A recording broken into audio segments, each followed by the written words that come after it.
Good afternoon students. इस video के अंतर्गत हम लोग काल सूचक शब्दों यानी टेम्पोरल्स के विषय में यानी उनसे बनने वाले शब्दों के विषय में जानकारी प्राप्त करेंगे। इसमें कुछ प्रीपोजिशन है, कुछ कंजंक्शंस भी हैं। उनका कैसे प्रयोग किया जाता है, अभी टाइम के लिए, समय के लिए कैसे प्रयोग किया जाता है।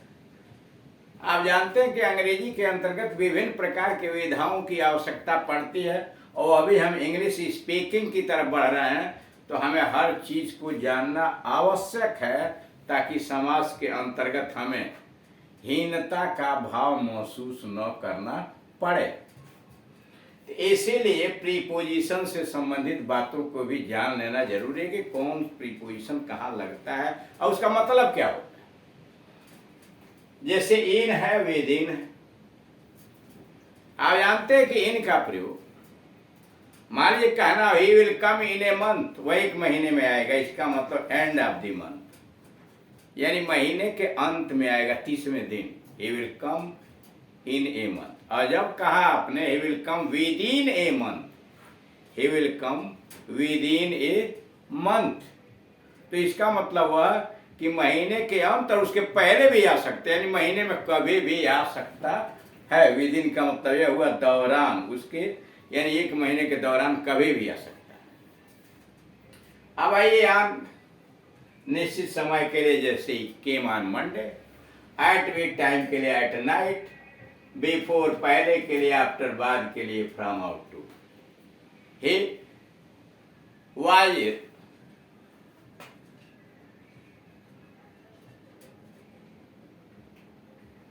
स्टेइंग देयर, वह वहां ठहर रहा था, फ्रॉम 5 to 10, 5 बजे से लेकर 10 बजे तक। अथवा ही स्टेड देयर, वह वहां ठहरे रहा, फ्रॉम 10 to 11, 10 बजे से लेकर 11 बजे तक रुका रहा। टिल का मतलब तक, समय के लिए फार, अनिश्चित समय के लिए आता हाउ लॉन्ग, कब तक, एट अभी तक, अबाउट लगभग, बाई when टाइम के लिए, जब, while जबकि, until जब तक कि नहीं। अब आइए 21वें नंबर पर 20 वाक्य इसके पहले वाले वीडियोस के अंतर्गत समझाए जा चुके हैं। 21 है। आप कितने अरसे से अंग्रेजी सीख रहे हैं? हाउ लॉन्ग, कितने अरसे से यानी कितने समय से। How long have you been learning English? How long have you been learning English?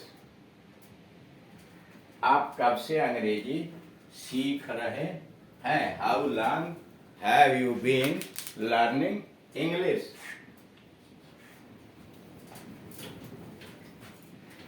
दूसरा है, मैंने उसे पहले ही लिख दिया है। मैंने उसे पहले ही लिख दिया है। I have already written to her या him, मैंने उसे पहले ही लिख दिया है। I have already written to her या him, वह अभी नहीं आई, वह अभी नहीं आई। She hasn't come yet, वह अभी नहीं आई मतलब वह अभी नहीं आई है। She hasn't come yet, she hasn't come yet।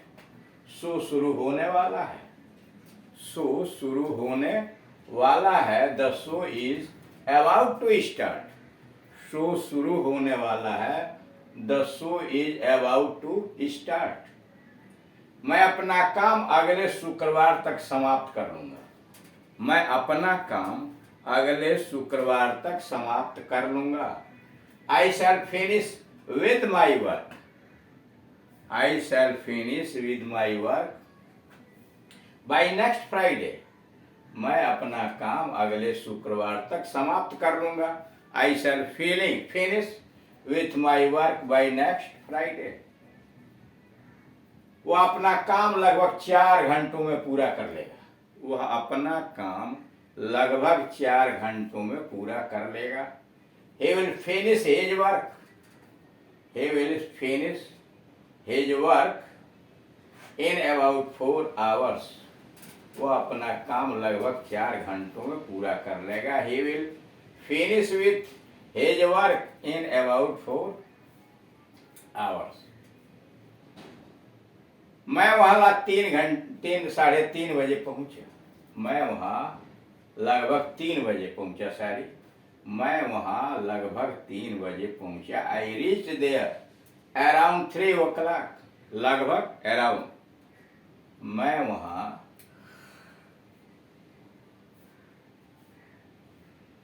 3 बजे पहुंचा। I reach there around 3 o'clock। जब राधा आई तो माधव चला गया। जब राधा आई तो माधव चला गया। वैन राधा केम, जब राधा आई, वैन राधा केम, माधव लेफ्ट, माधव चला गया। वैन राधा केम, माधव लेफ्ट। जब वो पढ़ रही थी तो मैं खेल रहा था। जब वह पढ़ रही थी तो मैं खेल रहा था। When she was reading, I was playing। जब वह पढ़ रहा था मैं खेल रहा था। When she was reading, I was playing। जब तक मैं आऊं आप तब तक प्रतीक्षा कीजिए। जब तक मैं आऊं तब तक आप प्रतीक्षा कीजिए। Please wait here till I am back. जब तक मैं आऊं तब तक आप प्रतीक्षा कीजिए। Please wait here till I am back. Please wait here till I am back. 31 ऊषा होने तक उसकी सांस उखड़ने लगी। ऊषा होने तक उसकी सांस उखड़ने लगी। He was breathing his last by dawn। He was breathing his last by dawn। मैं उसे अगले महीने मिलूंगा। मैं उसे अगले महीने मिलूंगा। I'll meet him next month। मैं उसे अगले महीने मिलूंगा। I'll meet him next month। Note: no sooner did Rajendra reach the school। No sooner did Rajendra reach the school than the bell started ringing। No sooner did Rajendra reach the school than the bell started ringing। दूसरा है, Gandhi ji was not only a patriot। Gandhi ji was not only a patriot but also a reformer। Gandhi ji was not only a patriot but also a reformer। तीसरा, neither Bose nor Basu was present there। neither Bose nor Basu was present there। इन वाक्यों में शब्दों के जोड़े बरते जाते हैं। इन वाक्यों में शब्दों के जोड़े बरते जाते हैं। नो सूनर अकेला नहीं ठहर सकता। नो सूनर अकेला नहीं ठहर सकता। इसके साथ दैन का लगना आवश्यक है। नो सूनर अकेला नहीं ठहर सकता। इसके साथ दैन का लगना आवश्यक है। शब्दों का यह जोड़ा मिलकर वाक्य के 2 भागों dead Rajendra reach the school का, शब्दों का यह जोड़ा मिलकर वाक्य के 2 भागों dead Rajendra reach the school और बेल स्टार्टेड रिंगिंग को जोड़ता है।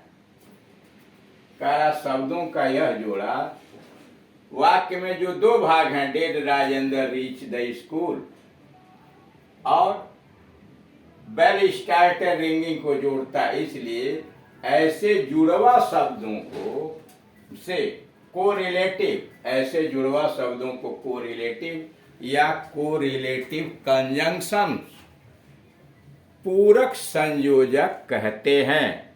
ऐसे जुड़वा शब्दों को कोरिलेटिव अथवा कोरिलेटिव कंजंक्शन, पूरक संयोजक कहते हैं। इसलिए कि यह 2 भागों को, वाक्य के 2 भागों को जोड़ता है। अब नंबर 2 पर आइए। महीनों,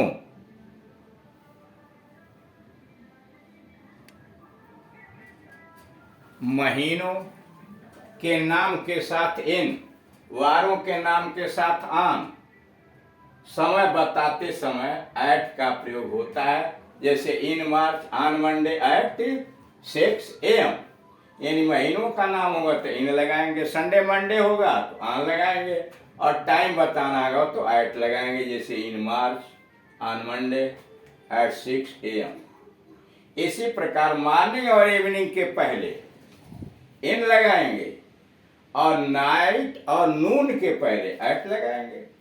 जैसे in the morning, in the evening, at noon, at night. निश्चित समय के लिए सिंस और अनिश्चित समय के लिए फार का प्रयोग किया जाता है। यानी निश्चित समय के पहले सिंस लगाएंगे, अनिश्चित समय के पहले फार लगाएंगे। निश्चित समय में जितने भी दिन हैं, संडे मंडे, जितने में ये महीने हैं, जनवरी फरवरी, सन जितने हैं 1990 92 इत्यादि, वो सब निश्चित समय है। जितने बजे हैं, 1 बजे 2 बजे, सुबह दोपहर शाम, यह निश्चित है। लेकिन 1 घंटा 2 घंटा, 1 महीना 2 हफ्ता, 2 हफ्ता 4 हफ्ता, कुछ समय से यह अनिश्चित है। जैसे he has been playing since morning, वह सवेरे से खेल रहा है, और he has been playing for 2 hours, वह 2 घंटे से खेल रहा है। इस तरह से निश्चित समय के पहले सिंस लगाइए, अनिश्चित समय के पहले फार लगाएंगे। Thank you.